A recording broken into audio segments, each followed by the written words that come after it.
RTV app వార్తల్ని క్షణాల్లో చదివే అవకాశం ఉంటుంది. ఒక న్యూస్ పేపర్, ఒక టెలివిజన్ ఛానల్ మీ చేతుల్లో ఎప్పుడూ ఉంటాయి.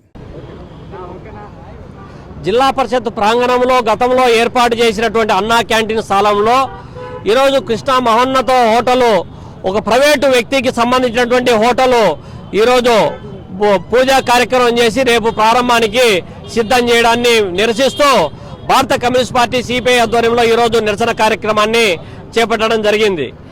ఇటీవల కాలంలో జిల్లా పరిషత్ అభివృద్ధి పేరుతో, కాంప్లెక్స్ల నిర్మాణం పేరుతో జెడ్పీ చైర్మన్ పాలక వర్గం ఏదైతే ఉందో, ఈ పాలక వర్గము ఇక త్వరలో ఎన్నికలు జరగబోతా ఉన్నాయి కాబట్టి ఈ ఎన్నికల్లో ఏ ప్రభుత్వం వస్తుందో కాబట్టి దీపం ఉండగానే ఇల్లు చక్కదిద్దుకున్నటువంటి చందాన ఇవాళ జిల్లా పరిషత్ చైర్మన్ అమర్నాథ్ రెడ్డి, అదేవిధంగా జెడ్పీ సీఈఓ సుధాకర్ రెడ్డి కూడబలుక్కొని వాళ్ళకి ఎవరైతే బంధువుగణం ఉన్నారో వాళ్ళ పార్టీకి, వైసీపీకి సంబంధించినటువంటి అధికార పార్టీ నేతలకు అడ్డగోలు కేటాయింపులకు పాల్పడతా ఉన్నారు.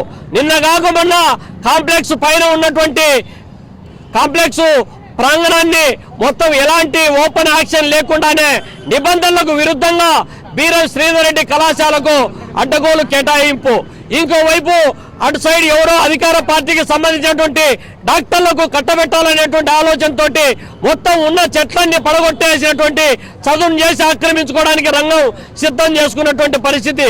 ఈ రోజేమో ఉన్న పలంగా అన్నా క్యాంటీన్ స్థలంలో ఒక ప్రైవేట్ వ్యక్తి వచ్చి ఇవాళ హోటల్ ప్రారంభించుకున్నటువంటి పరిస్థితి. ఇవన్నీ కూడా అధికార పార్టీ కనుసనల్లో ముఖ్యమంత్రి సొంత జిల్లాలోనే జిల్లా పరిషత్ ఆస్తులను అడ్డగోలుగా ఓపెన్ యాక్షన్ లేకుండా గుండుగుత్తగా అధికార పార్టీకి కట్టబెట్టుకునేటువంటి పరిస్థితి, మాటుగా అనేక అవినీతి అక్రమాలు చోటు చేసుకున్నటువంటి దానిపైన పూర్తి స్థాయి విచారణ జరిపించి వెంటనే జెడ్పీ సీఈఓను సస్పెండ్ చేయాలి. మరిన్ని వీడియోస్ కోసం ఛానల్ ని సబ్స్క్రైబ్ చేయండి. లేటెస్ట్ అప్డేట్స్ కోసం వాట్సాప్ ఛానల్ ని ఫాలో చేయండి. అండ్ లింక్ డిస్క్రిప్షన్ లో ఉంది.